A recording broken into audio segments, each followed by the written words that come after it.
it's me again. I'm going to continue reading from my book, The 1900s. Okay, let's go! The forces behind the new imperialism. Why did America launch itself so abruptly upon an imperialist course? Wasn't this a nation that had taken to heart George Washington's admonition against foreign entanglements? A nation, moreover, that had spent most of the 19th century in isolation, guaranteed by two wide oceans and the protection of the British Navy. No less a man than Secretary of State John Quincy Adams, a principal author of the 1823 Monroe Doctrine, which asserted U.S. hemispheric authority, has said, America does not go abroad in search of monsters to destroy. The answer is that this picture of isolation was never quite accurate. By the early 19th century, the United States was already a would-be imperialist power. Cuba had long been a special attraction. No fewer than 4 American presidents before McKinley, beginning with Polk in 1848, tried to buy the island from Spain. The settlement of the Pacific coast also stirred President Polk to negotiate with Colombia to open the way for Isthmian Canal. Secretary of State William Henry Seward, who acquired Alaska in 1867, also sought the Virgin Islands, as well as British Columbia and Greenland. President Ulysses S. Grant's efforts to annex Santo Domingo in 1870 got as far as the tie vote in the Senate. Canada was a perennial target of American imperialists. Theodore Roosevelt was not the first American president to catch covetous eyes on it. The Pacific, for which no Monroe Doctrine existed, was not exempt from American designs. Hawaii, where Americans had fishing and missionary interests early in the century and lucrative sugar plantations, later was always considered the most delectable morsel. For the most part, America's early imperial gestures went nowhere. Clearly, something had changed during the last decades of the century to make the United States a more decisive player in the imperial game. One change was the exhaustion of the territorial frontier after the Civil War, combined with a surge of wealth that made the United States the world's largest economy by the 1890s. These facts of historical geography and economics diverted restless energies overseas. Official attention to Cuba and Hawaii was largely stimulated by American sugar interests. Senator Henry Cabot Lodge equated trade with struggle with territory. We must not be left behind. In the economic struggle, the great nations of Europe for many years have been seizing all the waste places and all the weakly held lands of the earth as the surest means of trade development. A second factor was a new sense of mission that dominated the latter part of the century, an idealistic fervor that partook equally of Darwin and God. The Darwinian notion of racial competition fit nicely with the American doctrine of manifest destiny, by which the West had been conquered and the Indians subdued. The most enthusiastic proponent of both was Theodore Roosevelt, who took racialist, if not exactly racist, view of history.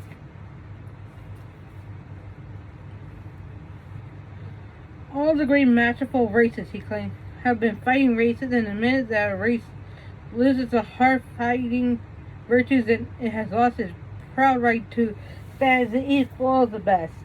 Cowardice in a race as an individual is an unpardonable sin. Finally, the new imperialism was stimulated by a phenomenon that remains with us today: the influence of the press. William Randolph Hearst and Joseph Pulitzer realized that war with Spain over Cuba would sell newspapers. Hearst and his rival Pulitzer seamlessly invented Spanish atrocities against Cuban revolutionaries, and when the Maine blew, Hearst's New York Journal sprang to accuse the Spanish. The warship Maine was split in two by an enemy's secret infernal machine, it blared, though it had no evidence and none was ever found that the Spanish were responsible. The last decade of the 19th century brought to a climax and ultimately decided a battle between those who urged American expansion and those who opposed it. The conflicting passions provided a valuable and sometimes eloquent debate over basic American traditions and values.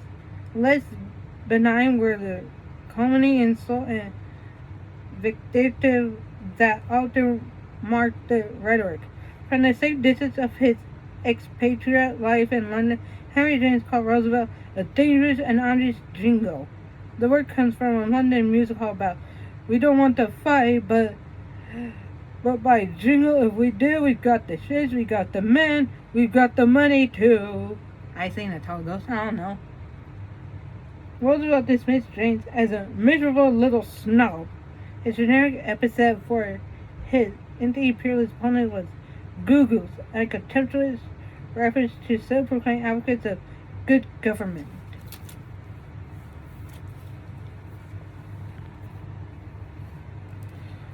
Why the presidential election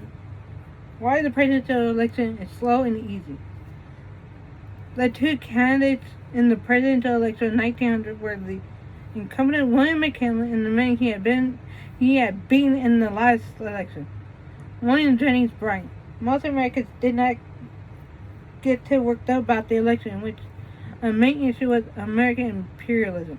The author of this editorial, which appeared in Overland Monthly magazine 2 weeks before the election, offers one explanation of why the campaign has been so tame. Although there are but 2 more weeks until Election Day, the campaign still drags along in a lifeless way without much apparent interest to anybody. The oratory seems to be left to William Jennings Bryan on the one side and to Roosevelt and Hanna on the other. Illinois and Indiana are being stirred up considerably because it is conceded that anything is possible in those 2 states.